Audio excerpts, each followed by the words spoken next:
I hope my screen is visible. Let me know on the chat.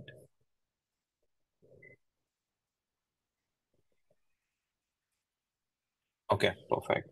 Um, so I have also the whole session we'll have a walkthrough of a notebook. This notebook is available on the link that I have shared. And I hope all of you are able to access that. I'll keep sharing this.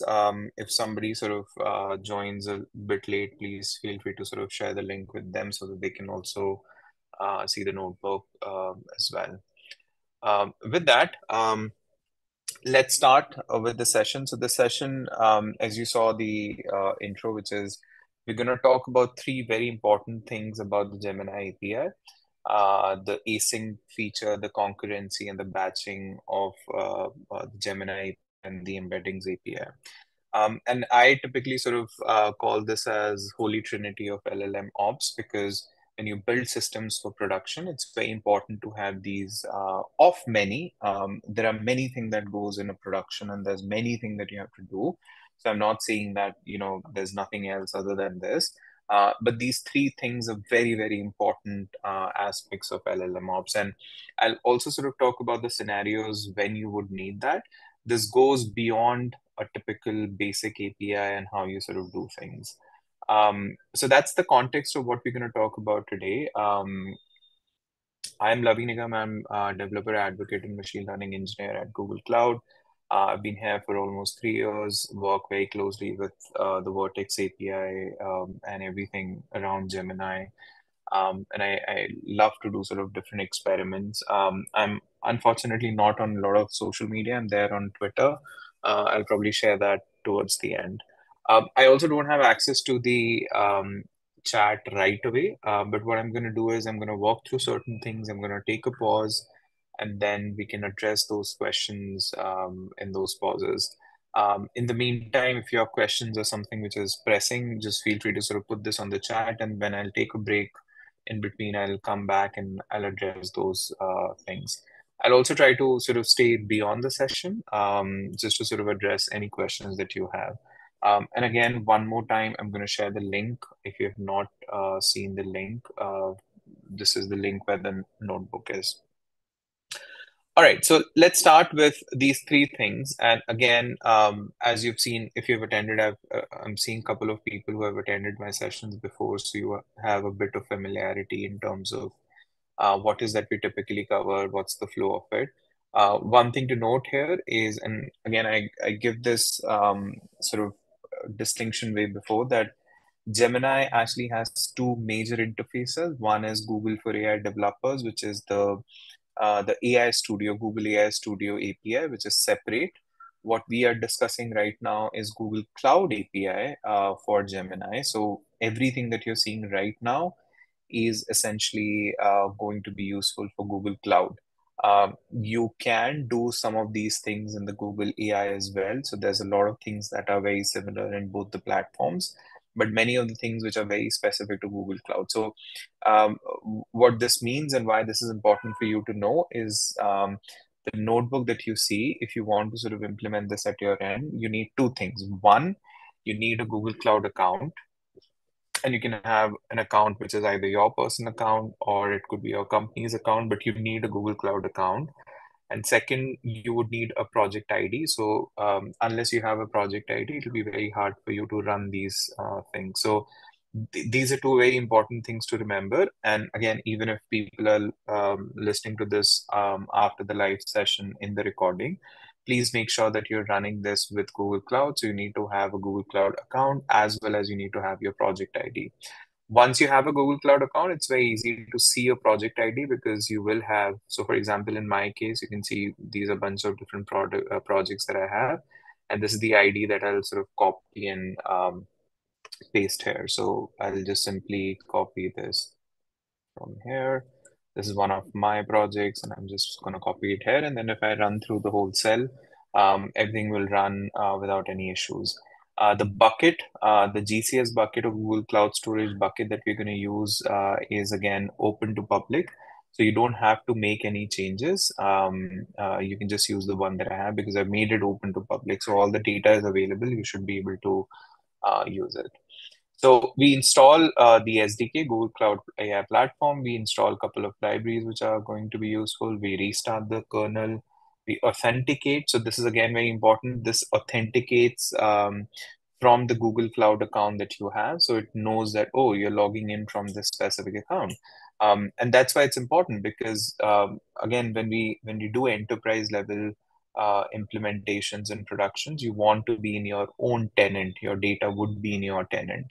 And that's why we need to authenticate with our own tenant so that everything that we have access to, nobody else has access to. In this case, it's slightly different because I am giving access to all of you of the bucket where my data is. So that's a public access. But you can set your own access controls with your own data, and then sort of the same process will work similarly. So once you do all of this basic setup, we import bunch of standard libraries for Python. I'm going to import two models. So I'm sort of playing with both Pro 001, which is Gemini 1.5 Pro 001, Gemini 1.5 Flash as well. Again, for those of you who know the difference between these two models, good. For those of you who do not know, do remember that we do have these two different models. So Pro is a model which is a larger model. So if you have very complex tasks, if you're trying to do something very complex, it is better to use a Pro model. It has a slightly longer latency. It means it takes time to give back the reasonings or the answers that you're looking forward to.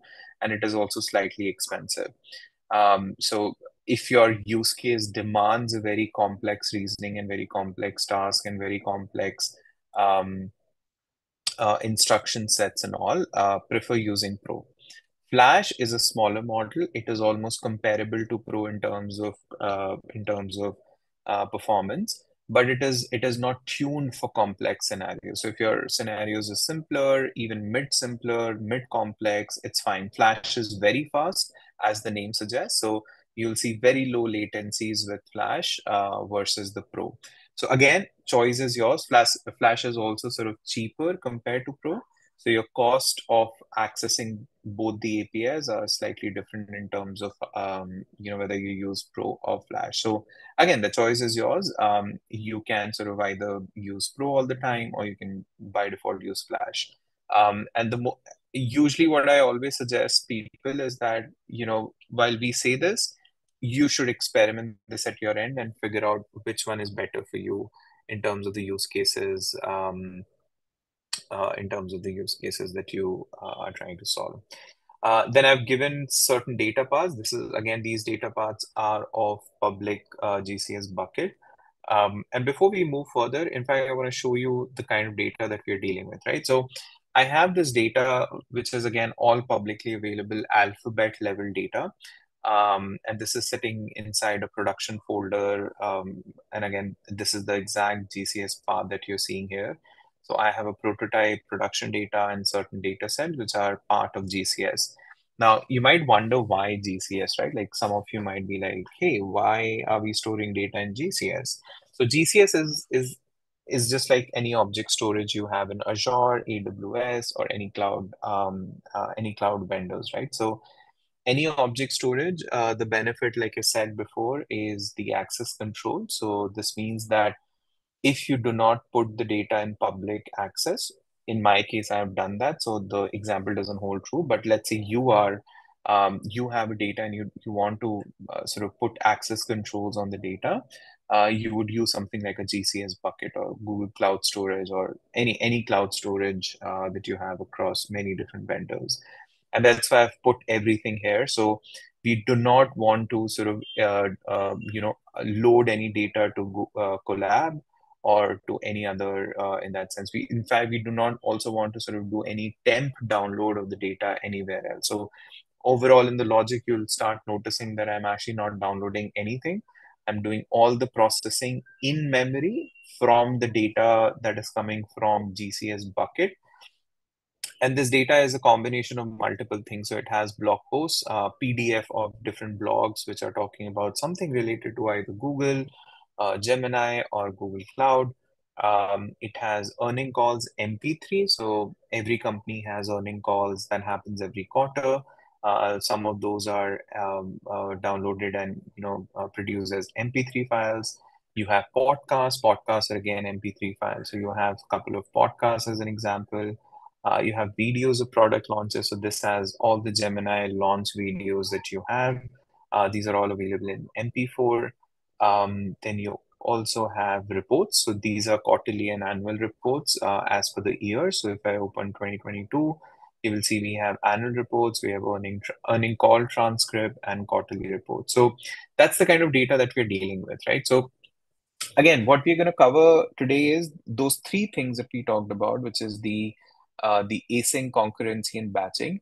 But the use case that we are going to use this for is the feature and the vector engineering, right? So, as you know, when you're trying to build RAG or any kind of a system which requires to be built on the grounding of your data, so that's what we're trying to build here. We're saying, hey, I have so much of this data which is lying around, and I want to convert all of this to vectors so that then when I ask a question to LLM, LLMs can sort of ground their reasoning or ground their responses with the vector that I have, right? So that's exactly what we are trying to do. So the whole notebook shows you how to extract all of this data step by step into three sort of modalities. So you will see that we are taking the PDF, we are taking the audio, and we are taking the video. Now, why are we taking audio video together and along with the PDF? The answer is quite simple, because Gemini has capability to do multimodal reasoning, right? Which is to say that you can actually sort of ask questions to a video, you can ask question to an audio, you can ask question to a PDF, you can ask question to a text. So that's the beauty of Gemini, along with, of course, the 2 million context windows that we have, which means you can actually feed 1 hour of video and start asking questions to it. One of the last session that I did, if some of you, I'm sure a lot of you might not have attended that, but I think the recording is available somewhere on the AI Camp YouTube channel. That particular session, I walked through how to sort of do context caching and how can you sort of ask questions to these different modalities and cache the inputs for the longer time so that you can keep asking questions in that sense. So feel free to sort of look into that if you want to sort of go in more details of those basics. But like I said, so we'll come back. The goal here is very simple, that we have a data sitting on GCS, blog posts, earning call, podcast, bunch of different things. And we are categorizing them into three big categories, which is PDF, which is all the text and the images. Then the audio, which is all the earning calls and podcast. And then the third category is the video, where all the product launches are there, right? So these three categories, the goal is pretty simple. We take these three categories, extract the data, and then put this in, sort of build a vector out of it so that you can build vector DB or RAG pipelines later. To do that, again, it's very important to understand that there are so many different reports that you have, there are so many different files. So how can we use sort of concurrency or some kind of a parallelization or, sort of thread pooling kind of a thing? So the first example that I have is writing a very simple function where you pass the production data path. So you say, hey, I want all the text from the PDF. So the function that you see here are essentially functions which are going to go to each and every path, which are PDF inside the GCS bucket. And it sort of tries to extract these different things. So it extracts from each page. So for each PDF that it finds, it goes to each page, and each page it tries to extract a couple of things. It is extracting the text in the page. It is extracting the GCS path of um, where the file is available, the page number, the text, whether the images are available or not. And you can see that I've actually written a additional sort of extraction of the metadata where it also sort of extracts images if they're available. And you'll see why that becomes very important in a moment. But what we are doing here is we are going to each and every page of the PDFs that we find, and we extract both text and image, and we store it as a metadata in a simple pandas data frame. And that's what you're sort of seeing from here. The important thing to remember here is that you can do this two ways, right? You can either do this very sequentially, which is you go step by step, each file, you process each file, you process each page, or you can sort of do, you create a thread pool. So it's almost like doing this in a parallel way. And the reason you would want to do that is because each file is not interdependent, right? So one file has nothing to do with the second file in terms of the extractions that you're doing. And that's what we are doing here. We are sort of doing concurrency here. We are saying, hey, please run this function, extract PDF data, in a way where each PDF file can be processed in a different pool, or let's say in a different thread, so that I can reduce on the times. Because or else if you were to do this in a sequential fashion, you have to wait till one of the files is completed. And that takes a lot of time. Like I've done this experiment in this, and typically it takes like 5 to 10 minutes just to get through all the PDFs. But when you use this, and I've given enough details for you to go through, you can see that it actually just takes 2 minutes. And this is good, right? This is good because if it is, close to 30, 35 files that we are processing, and all of those gets processed in 2 minutes, this is great. Like this is pretty much what we want. Now to see what we get as an output of this, so you can see it tells you what is the type of that particular content, the name of the file, the path where this file is available. It tells you the page number. So I'm sort of taking on the top. It tells you what the text is, so whatever the text on that page number is available. It tells you whether the image is available or not. So you can see that it tells you false, and that's why the image counter, like how many images are available, is none. If the image is available, it actually stores the images in a GCS path, and it also sort of gets the image size. So this is very interesting and very important because again, like I said, when you're trying to build grounding data sets, um, it's important to sort of maintain as much as metadata as possible so that you can, this will help you with citation. So when Gemini will try to answer any question, it will have a citation metadata where it will say that, oh, I know that I'm citing this from this specific file, this specific page number. So that's why we need to maintain all of this in the back. Now, you may not have experienced this because you might be either using LangChain or Llama Index and something, and this is all is happening in the back for you. So you might not have seen all of this in a very great detail because those tools are sort of doing this automatically for you. But I'm showing you here so that you understand what's going in the back. You understand what's happening in the back side of all of this thing, right? So this is what the metadata that you get.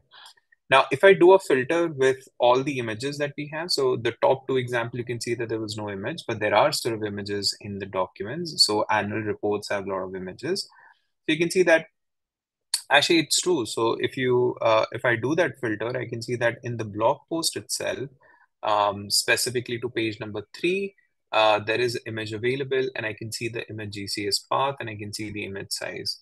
In fact, I can show you if I actually go to where I'm saving these images, which is the temp folder and image, you can see that this is where all the images are being saved. In fact, just to show you one specific image, and this is a public hole, so you can see that it's extracting those and also saving this back to GCS. This is very important, right? Like I said, right? So if I go to other pages just to see whether we have everything coming, you can see that this is the TPU blog one, which we are seeing. If I randomly open, so you can see that it actually picked up a graph which was there on a blog post. So that's the good part, right? So it is saving, it's extracting and saving everything. So there's nothing that gets saved or saved as an intermediate file. And that's what we want, right? When we're using things like Google Colab or something, you may not want anything to be saved as part of it. And that's what you see here, which is the image GCS part. So, but what do we do with this, right? So this is a metadata where you have the image, you have the image size, but we don't know what this image stands for, right? Like the same example that we saw. So if I open this up, oops, sorry. If you see this graph, how do I use this? Like I don't know a right way to use this. And that's where we'll go a step further. We'll say, okay, how about we actually, because again, we know, right, the Gemini has capacity to sort of understand what the image is all about, right? You can actually send the image to Gemini and say, hey, Gemini, can you please explain me what this image is? And it actually gives you the whole explanations, because then you can actually use and leverage what is going on in that, right? So for example, I don't know, like for example, if you're trying to find a specific information which is embedded in the graph, we can't really find that directly because it's actually in the image, right? But what we can do is we can make it searchable by sending this image to Gemini and saying, hey, explain me everything that's going on in this image. If it is a graph, explain me all the X and Y coordinate and explain me what's the summarization of it so that I can come back to it and use this for that. So to do that is what the next part is. And before I jump into the function, and this is where we'll see the async Gemini API call, right? Because I'll come to in a moment, but let's see the prompt of what we are doing. So if you see the prompt, we are saying to Gemini that, hey, you're a technical image analysis expert. You're provided with various types of images, and we're asking it to sort of provide concise and accurate description along with specific guidelines. So prioritize accuracy, avoid hallucination, be specific, understand page text. So wherever this image is available, there's a page text. So take that as a sample when you're doing this. Now, before we go to the implementation, do remember that in the whole data, so the whole data that we actually had, which we were able to build with the PDF is 1500 rows. Out of that, there are 128 images that we were able to extract, right? So again, the question is, in a typical scenario, what you would want to do is that you would go to each image step by step, again, sequentially, right? Like if you do a simple Gemini API call, you would run a call, saying, okay, here's the first image, tell me Gemini what this is, you save that back and you go to the next image. But that's not very efficient, right? We do not want to do that because that's like 128 images. So even if by latency, let's say it takes 5 seconds just to generate that, you can imagine the amount of time that you'll have to spend, which is 128 into 5, 128 into 5 seconds for each. So what we do is we essentially use async functionality, and we do this in a very interesting way here, which is, so there are two design patterns that you will see here. One is how do you use async Gemini. So async Gemini is essentially,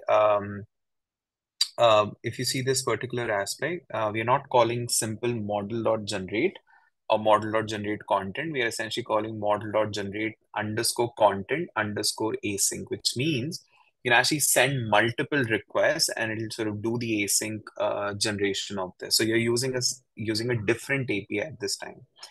The second important design pattern here is that you're applying this on a data frame. See, if you have worked with data frame, you know that one of the great things about data frame is you can use something like an apply function. Apply function essentially means that you can parallelly do processing on each row. So you don't have to go sort of step by step, right? So you can say, hey, here's my 100 rows and I want to add +2 to each of these values. So when you do dot apply, it does this in a parallel execution so that you save time.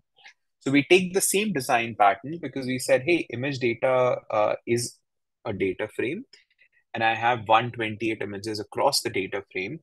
How about I use async and parallel processing to sort of come up with a way where I can create batch and then I can send those specific batch to async Gemini call. So what we do here is, and if you, again, I'll not sort of spend too much time into the code, this is all available to you. But you can see that we are essentially creating a simple function, which is process data frame, where you can define the batch. So you can say, hey, at every call, take a batch of, let's say, 5 rows, and then, sort of concurrently implement that. And each batch can then go and then do this processing. So again, this is a design pattern because you can come up with many different kinds of ways of doing this. But one thing that we are all restricted with, and this is where Python is not a good language to do all of this, and people who are not Python native or who are coming from C++ and Java would really hate all of this, right? They would be sort of just not happy seeing all of this because Python is not a native multi-thread or multi-process sort of language because you have a GIL lock, which sort of forces you to not take the best of what you can do. but still we can sort of push to a certain limit. It's not the most optimized as C++ and Java is. By the way, we do have APIs in Java, so you can actually see the API in Java to do the same implementation. But this is more from a Python perspective, that if you still want to sort of do batch and concurrency, this is how you would do that. And you can design and define your batches and concurrency logic according to how you want to do it.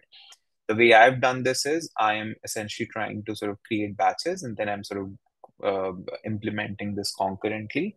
And for each batch that I do, I'm essentially calling a async function. So it sort of keeps those functions in the batch, and then it sort of sends the Gemini call with the async that we are using. So what this does is, so if I come down and I show you when I implement this, you can see that I'm saying, hey, sort of do four concurrency. So essentially doing this four times, but make sure that each batch is of 10 rows. So I'm specifically saying that at a given time in a given batch, have 10, and then do this concurrently at four. Four is again something dependent, it's very dependent on the machine that you have, the threads and the cores that are available to you. So if you have a good machine, you can actually increase all of this to a larger amount. Again, be very careful. This is not going to give you, in Python, this is going to give you a huge boost. It may not be, I'm 100% sure that it's not comparable to what you can actually get out from Java or C++. So just to give an example, this complete 168 images that we were processing took somewhere around 68 seconds, where it was able to go, each image went to Gemini. Gemini was able to give you back the responses along with the prompt that we are sending. So it took 68 seconds, so which is roughly almost half. So we were able to process two images in a given second, right? Almost roughly, right? Not exactly, but roughly for each second, you were able to process two.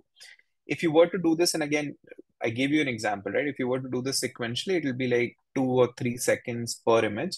And then you would have to do 128 into 2 or 3. So that's the kind of benefit that we are sort of seeing. And again, I'm sort of stressing this point. At no point I'm saying this is the most optimized. If you want the most optimized, you would prefer going to either Java API so that you can get proper concurrencies and multi-threading, or you should use batch API, which I'll show you one example of from an embedding perspective where it does that. So when you run this, now what you have is you have an image description of each and every image that we actually had in the same image metadata, right? So just to show you how that description comes out. So if I just take a random index, this is what the text on the page was. So you can see this is what essentially whatever the original text was. And this is what the description Gemini was able to extract. And again, we were grounding that as well. We were saying, hey, please make sure that you see what is available on the page so that you understand and you don't hallucinate too much. So you can see that it was able to pick that, hey, image depicts a model as a service endpoint architecture with 3 layers. And you can see how it was able to ground this exactly from the text that was available. So that is how we were able to extract a very interesting metadata. So now we have all the text per page, we have the page numbers, we have the images if it's available, we have the description of the images. So we already have like a very good metadata of the PDF document. Now with that, let me take a quick pause. I've said many things in last couple of minutes, so let's take a quick pause. If you have any questions, please raise your hand and let's address them before I go to the next two things. Or you can just put the question on the chat. I can see the chat now.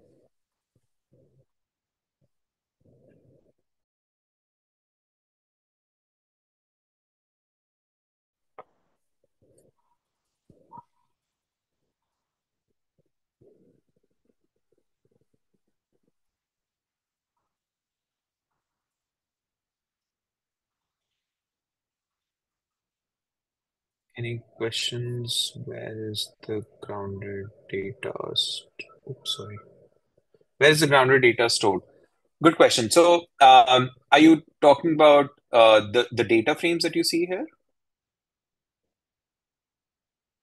or the actual files, the PDF and all. If you're asking for the PDF files, they're stored in a bucket in a Google Cloud storage.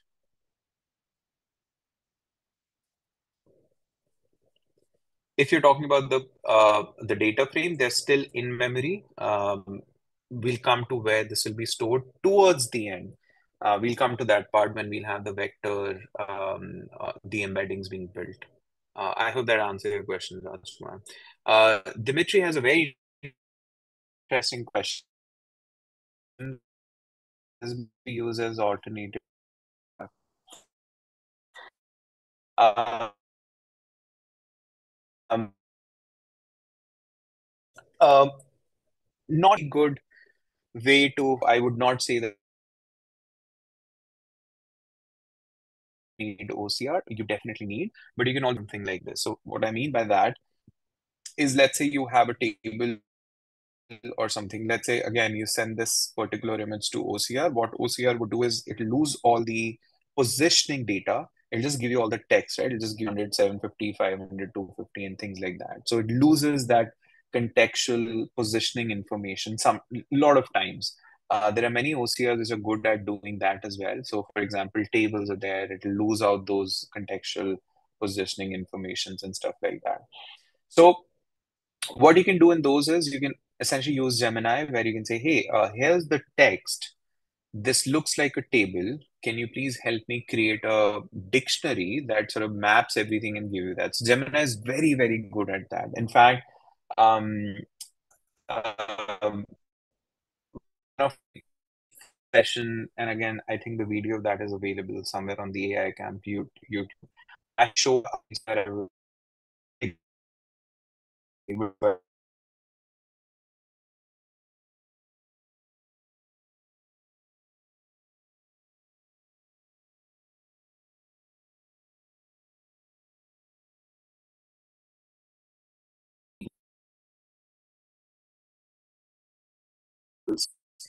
and because Gemini has this, so the layout analysis was my answer is that it's not an alternate. You should not let go. AI can be used as almost like a grounding. So similarly, the way I used the text of the page as a grounding for Gemini to give me the explanations, you can use OCR output as a grounding to Gemini saying, hey, here's what the text on the page says. And I want you to tell me what this image represents or what this table has, and give me in this format. So you can sort of use this in this complement. I hope that makes sense, Dimitri.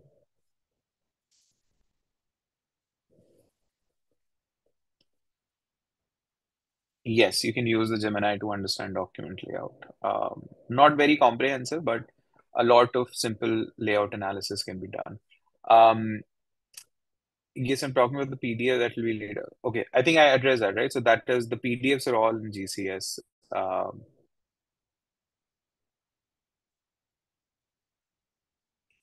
Chitra has a question. So I don't have credits, Chitra, but you get $300 account, I think, for free. Maybe check with Bill. I think we don't have credits. At least I don't have credits, so I'll not be able to help you with that. Okay, let's let's move forward. We'll take more questions as we go forward. The next is, like I said, we have audio files. So let me show you a bunch of audio files. So this is again a simple function where if you give an extension and you give the path of where the GCS files are, so I'm giving the production data, which I showed you, it actually goes through and tells you all the GCS URIs. So again, for those of you who've worked with Google Cloud Storage, you know what GCS URI is. For those of you who do not know, this is almost like a URL of the or a file path, right? Because this is on a cloud, you can't sort of access this directly. So I can't do something like this. This won't work. But this is a GCS URI, almost like a resource indicator of where this file is available on the cloud. So it tells me that, hey, these are all the MP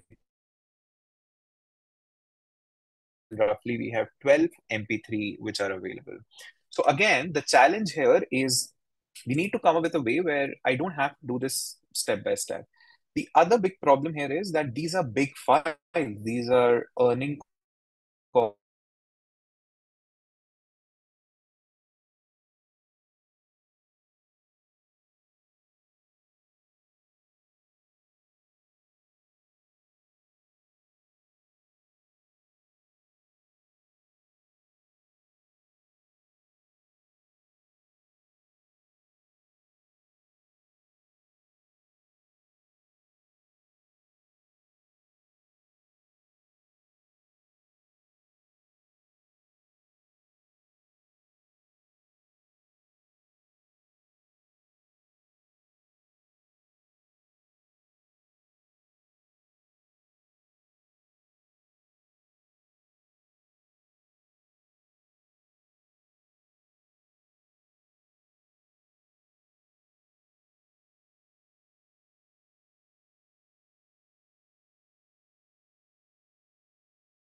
I hope I'm audible.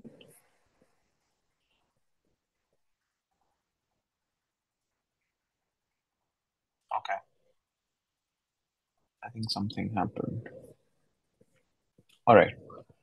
Um, okay, I was, I think, talking about the retry method. So the retry methods are very important because sometimes the APIs that you're using, and again, irrespective whether you're using Gemini or you're using ChatGPT, Anthropic, or any, each API has limitations in terms of how many calls you can make per minute, per hour, and things like that. So there's always some kind of a restrictions.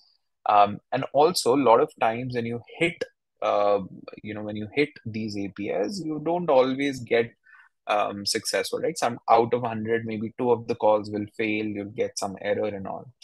So it's very important to have this retry because what this does is it sort of, if it hits any kind of block, it sort of tries to do the retry. And also, if for some reason you're getting error, it again tries to sort of hit it back without stopping the whole logic.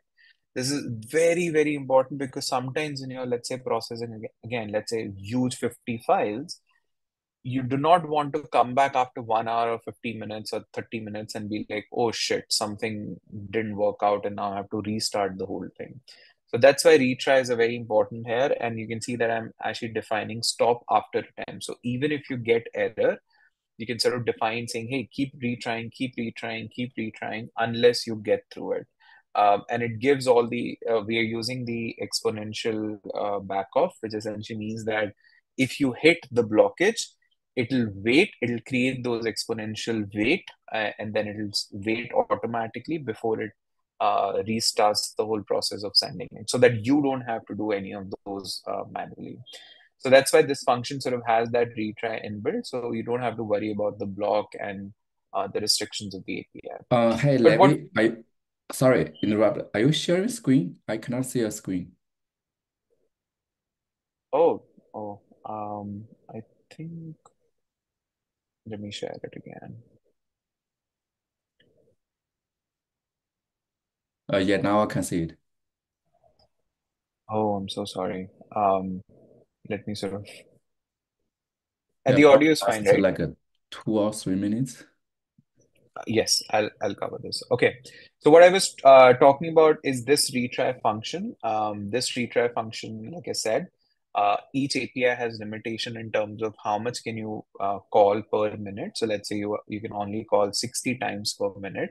So what the retry does is if you hit that 60, because again, you're sending it like so many times, you're sending so many files, right? So you're bound to hit that limit. So what this does is it creates those wait automatically. So it says, oh, you've already hit 60 minutes. Let me wait for 1 minute and then send it again. And it does this in an exponential manner. So it not just does 1 minute, 1 minute hold. So if you hit it, if it's 1 minute, the next time it will do 5 minutes or 10 minutes. So it does take time. The good thing is your logic will not fail, because or else if you were to do this without the retry, what will happen is you will suddenly your whole logic will stop and you'll not be able to sort of process so many huge files, right? Similarly, oops, the stop here essentially is that sometimes when you hit those and you get error, and the error could be the internal server error or there's too much traffic on the API, so you sometimes get randomly, like out of 100 you get 2 times and you randomly get some random errors, not the restrictions error, but server errors or some kind of a wrong output errors. You can also define saying, hey, if that happens, can you retry? And that's why if you notice, I have an except block which sort of does this, and it says that, hey, if it fails for the first time, it's okay, retry this one more time. If it again happens, again retry it.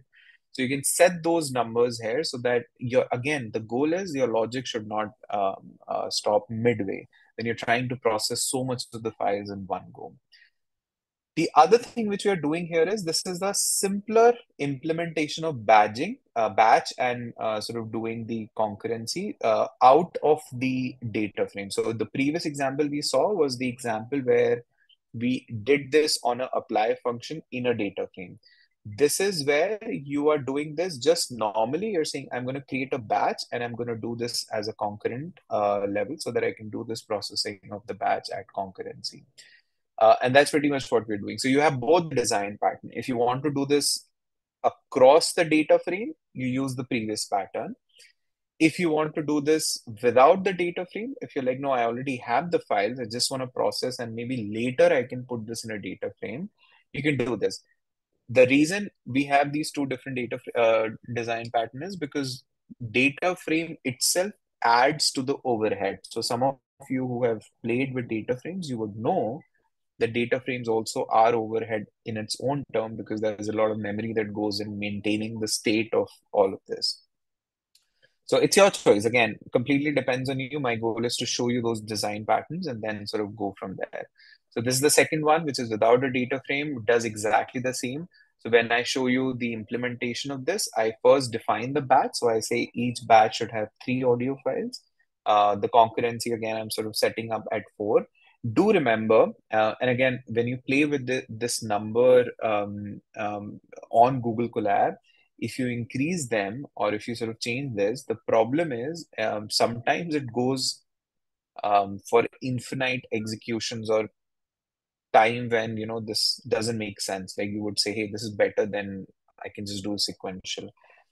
So it's almost like a parameter tuning where you have to be very well. And again, all of this is happening because you have restrictions in GIL, lock, and Python, and your machines that where you're running this thread poolings and all should sort of these numbers should be in accordance with those things. So if you have a dual core processor, if you have 5 cores, 10 cores, you can increase those numbers accordingly. So it's not a random number suddenly, but you have to be very careful with these things. And you often have to experiment and then come up with the one that works brilliantly. Like, for example, for me, 3 and 4, I experimented with different numbers and I came with this. So again, if you run this, and just to again show you, this is because we are now processing the MP3s, you can see what we are doing here is we are extracting a summary of the audio. So this is like 40 minutes of audio, and we are saying, hey, transcribe and analyze the audio, identify the key shift in the topics, focus the audio into segment based on the transitions, and we give it like 4 important things. So we say, hey, do the summary, do the contextualization, do the analysis, and do the synthesis. So that again, we are not trying to transcribe the whole audio because it could be like huge. And then we again just call the await batch and profile. You can see that it took 61 seconds to process 12 audio files. This is huge, right? Again, think about this. You're processing huge files. And again, just to show you, if I go back to, let's say, any of the files, if I go to production and I go to earning calls, you can see that these are 52 MB, 78 MB, 1 hour, 45, 40 minutes, 50 minutes kind of files, right? So that's the kind of files that you're processing. So it was able to do all of that. So processing of those 12 files, sending Gemini with this prompt, getting the responses back, all of that it was able to do in 61 seconds. That's like amazing, right? Because otherwise you would have spent like 30 minutes just to get all of this. How does the output looks like? So if you now you save it back to the data frame, so you're not doing the data frame from the start. And if I show you one of the outputs of the thematic analysis of each file, you can see how comprehensive this is. And you can see I'm using the Flash model. I'm not even using the Pro model. So you can see that it tells you each segment. So in this first segment, there was welcome and introduction. Then Sundar Pichai was talking about specific thing. Then Philip Chandler was talking about something. So it went through different sections. It went through Q&A section, closing remarks, and then it did a thematic analysis and blah, blah, blah. Again, this all depends on the prompt that you write. So the prompt that I had was this comprehensive, so it was able to do all of this in that. This is very impressive because again, if you were to do this on one single file on, let's say, a single API call, it'll actually take 61 seconds just to, not 61, it'll take roughly 10 seconds just to get the whole thing in one go. And you were able to do this like 12 files. Same thing. You can do this with video. So I have the same function. This time I'm sending the MP4, and you can see I have 18 different files. And these are not very long videos. These are sort of 5 minutes, 10 minutes videos. So these are not very huge video. So when I run this, and again, you can see that this is where I was able to get, I was getting a 500 internal server error because I was sending too many requests. But it didn't stop my whole logic, right? It was like something failed and it was retrying, it was getting this error. So my whole logic didn't stop. So again, you will notice that it took 47 seconds by batching. So I'm doing five videos in a single batch, and my max concurrent is 4, and it took 47 seconds just to process the whole 18 files. And again, just to show you how the video analysis happened, very similarly, again, we have a prompt, very similar prompt as how we used in audio. And um, you can see that it went through individual segments. And each segment, it has concise summary, critical analysis, thematic context, and so on and so forth. So that is how you would do the processing of video and the audio, along with sending them either through data frame or through or through without doing the data frame, right? So let me take a quick pause. Let me see if you have any questions before I jump to the last part. Um, I think we're already sort of at the end of it. In fact, let me sort of cover the last part so that if some of you would want to drop, you can drop. And people who have questions, they can stay back and ask the question. So the next part is, so you've seen again three things. You've seen how to do async Gemini call. You have seen how to do data frame way of defining batch and concurrency with the async, and you also saw how to do that without the data frame and just normal batch and concurrency with the async. The last part that I want to show you is now that we have all of these five different metadata, which are four different metadata saved as different data frames here. The next thing, which is a very obvious thing we do, is of course we chunk the data because we don't want to sort of store everything as is. So we chunk those data frames. But what we want next is we want to create embeddings of all of this. And before I do that, what I do is I add a UID, which is like a unique number that represents um, uh, whatever is the chunk text in that. This is important because later when you combine everything together, you can always come back to video GCS and all of this. What I'm going to show you next is how do you take these different data frames, and this is roughly just to show you 10,000 chunks or 10,000 rows that we have, and we want to get the embeddings of all of those 10,000. And you can imagine, like, if you were to do this at Pandas data frame scale or normal scale, of course, you will be not able to do that because you'll hit the limitations, because per minute you can only do, I think, 200 or 300 embeddings per second, I think. So you would have to write a logic just to do that. So what I show here is I show a batch API. So batch API here uses uses um,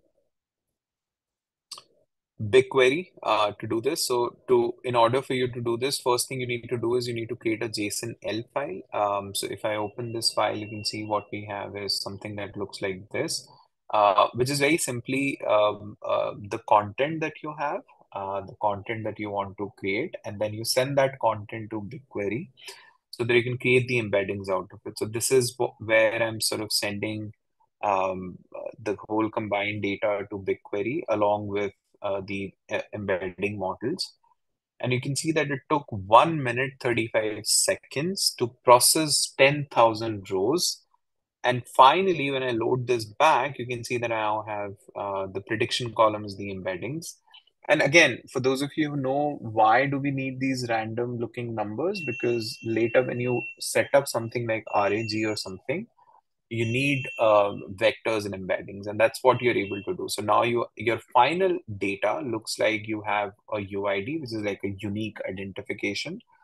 You have from where this text is coming from. So it could be audio, it could be video, it could be PDF, it could be blog. You have that content which is already split into chunk, and you have the embedding associated with this. So again, remember that you were able to do the 10,000 level embedding just in 1 minute, which is very fast. Um, and you just have to sort of run a very simple line of code that does the embedding. The only requirement here is that you need to have certain permissions set up. So when you try to run this at your end, please make sure to follow the permissions that are required. And the second is you need to send a JSON L file. So I've already given a function which takes all the data that you have individually and creates a single JSON file, JSON L file, which gets stored. So once you have these two things, it sort of just takes roughly 1 minute and gives you that. So with that, I wanna stop here and let's take questions. But okay, just to summarize, you saw three things. One, you saw how to use async Gemini function. You saw design patterns to use async in by creating batches and doing concurrency with data frame. You saw async Gemini function with batch and concurrency without data frame, like normal batch. And the third is you saw how to leverage BigQuery to sort of do batch on the embeddings. You have we are going to sort of also come up with batch Gemini API by default. So you would again sort of put everything in BigQuery and then just run through the batch API of Gemini as well. So these are the four things that you saw, and this is why I said you need to. This is almost like the Trinity of LLMOps, because when you work at scale, you need so much of processing or parallel processing to happen. So with that, let me stop this session for today and let me copy this one more time and let's take questions. Feel free to sort of raise hand. That'll be much easier to go. Bill, back to you. We can take questions. All right, great, great. Thanks. Thanks a lot for the presentation. And yeah, let's have some if you have questions, you can post in the chat. And actually, I also open up the mute. You can just unmute yourself and to ask questions. Deborah, I think you are raising hand. You can unmute yourself to ask questions. Can you hear me? Right? Yes, go. Okay. Yes. Thank you very much. Okay, my name is Dragan Obradovic. I'm basically taking part of this from Munich, Germany. Thank you very much for the nice presentation. My laptop decided to do some updates in the middle, so I lost maybe 5 or 6 minutes. So I have a question, maybe you answer it. But the question is, if I understood everything correctly, so you have a bunch of PDF files, you extract text from these files, basically per page or per line, row, and then you extract also images separately, and then basically you analyze, you present these images to Gemini and basically ask it to analyze it. But actually, a lot of semantic information about these images is in the text because they are referenced and everything. And vice versa. Is this somehow taken explicitly into account? Because if I just present an image from a PDF without, like any text from this PDF, basically to any tool, like it's going to have a very limited information about this. How is this handled?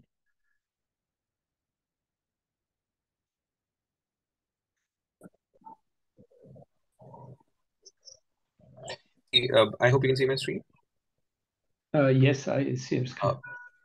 Okay, perfect. But again, thank you so much. That's a wonderful question, and I think I did cover this, and maybe I might have sort of skipped altogether. But you're absolutely right. When you send an image as is, and I was giving an example of, I think, this image. So, for example, if I just send this to Gemini, Gemini would have zero idea of what this is, right? And that's why I have actually done this in a different way. So what I do is I actually send both the page text.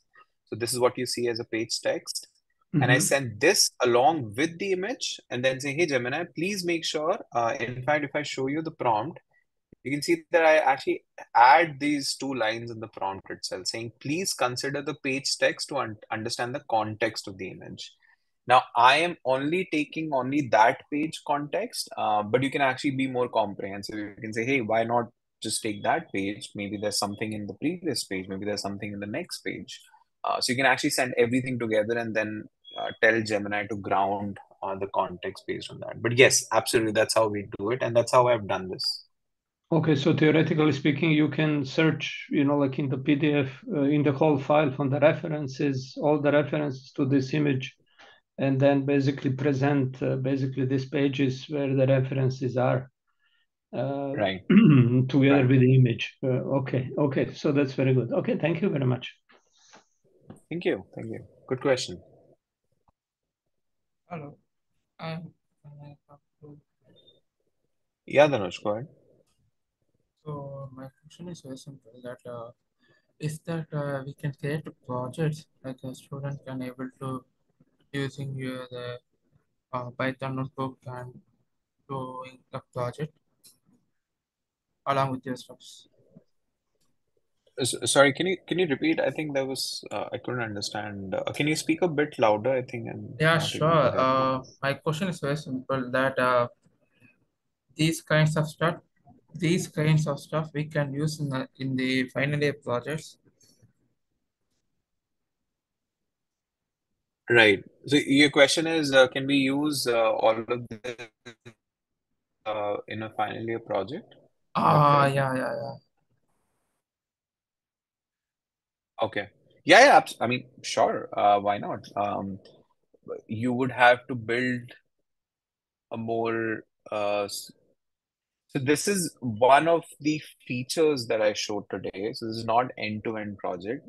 Your final year project would something be more end-to-end. So you'll build a use case or some kind of a user journey in which you can use these things that I showed. But yes, absolutely. Like you can see many examples and you can leverage all of this for this. But be careful because this is cloud, which means you need to have those credits for you to work. But you can use pretty much a lot of these things with Google AI API as well. So I hope that And also answers. another question that these kinds of stuff we can apply on the roles on AI related roles as a fresher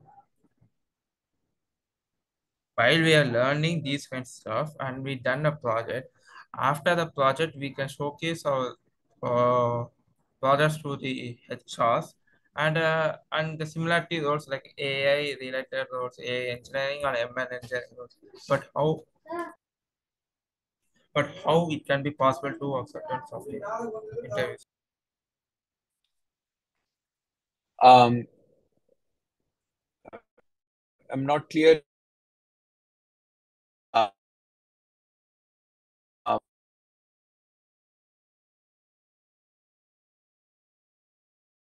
How is it possible to acquiring the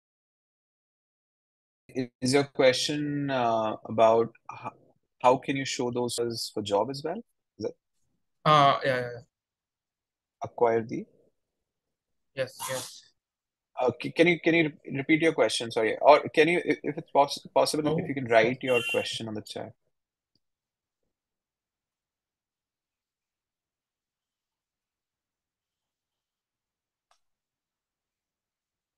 Any other questions in the meantime, while Dhanush writes his question?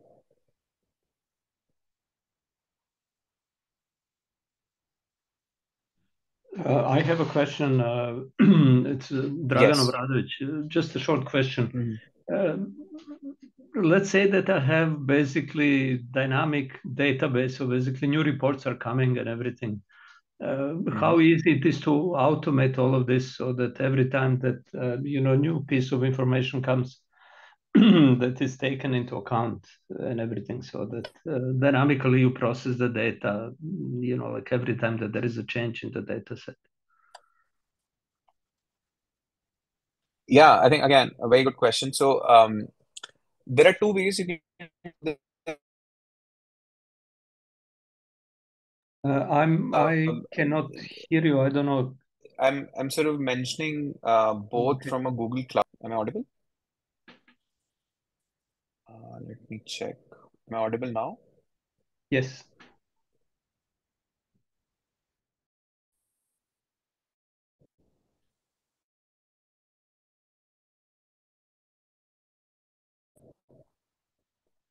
Hello?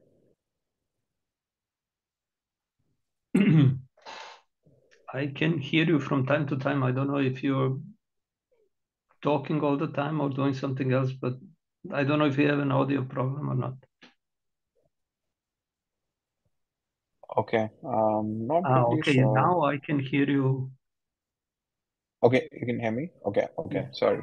I don't know what's the problem. Maybe that's the internet issue, but okay, I'll try to sort of address. Tell me if I break in between. So essentially, there are two ways to do this automation. Uh, One is you can do this. Um, you can use something like Cloud Run, which will always keep checking the GCS bucket, and if there are new files, it will do the whole processing. It's almost like creating functions which are running automatically, like a cron job or something. So Cloud Run is great service to do that. The other is you can actually use data flow, which is exactly built for doing this, which is where you can write your data pipelines, and you can define these different actions, saying, keep checking this GCS bucket. If you have new things, run this whole pipeline, and it can run this at scale, at batch, and things like that. So you do have these two options. You can either run this using Cloud Run, or you can use data flow to automate that. But it's easy, simple, in a sense that a lot of machine learning pipelines are built, and the data pipelines are built this way. Does Okay. that answer? Yes. Okay, thank you. I mean, I don't know if Danush has written his question because I think he has. he has. Okay, then He please has. answer. Yes, I have another very short question at the end. Okay. So let me address this. So Dhanush is asking, how is it possible to get the job while learning these kinds of stuff? Again, this is $1 million question. I am not in possession of the knowledge of this 100%. All I can say is that is continue to learn these things, continue to put out your learnings in terms of notebooks across the internet, on LinkedIn, on Twitter. Let people know that you've built something. The more you do that, the more reachability you get. So that's all I know. Like, continue to learn, continue to implement. So learning doesn't mean that you're just taking session. It means you're also doing hands-on keyboard. You're coding things, you're building notebooks, putting out on GitHub. That's all I can say. If you keep on doing this, eventually you will be getting into opportunities which might be helpful to you. I hope that makes sense, Dhanush.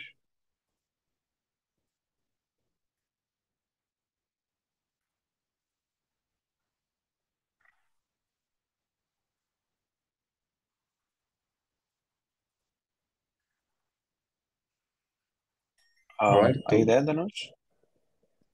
Do we have any other questions?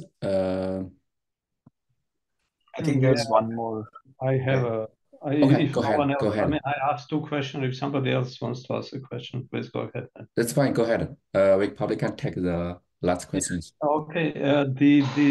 As I said, like I was kicked out for some time, so that's why I'm not sure, that I got everything.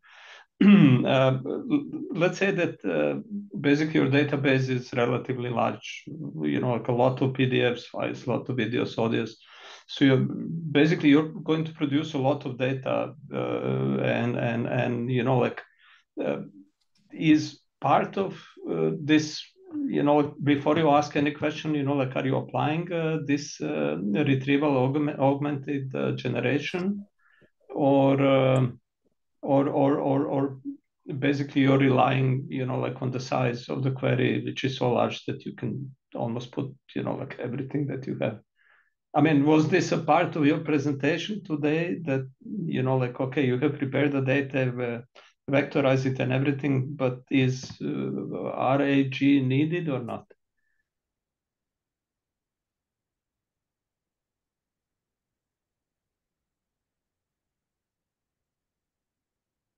Can you hear me?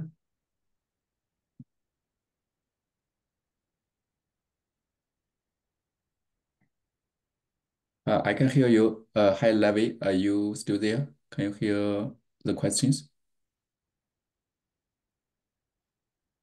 Get to the answer. So I actually referenced by saying that my first session, and maybe Bill, if you can help me where that is available, but I have, this is my third session in AI Can. My Yes. first session was that RAG manually, and then doing the RAG layer.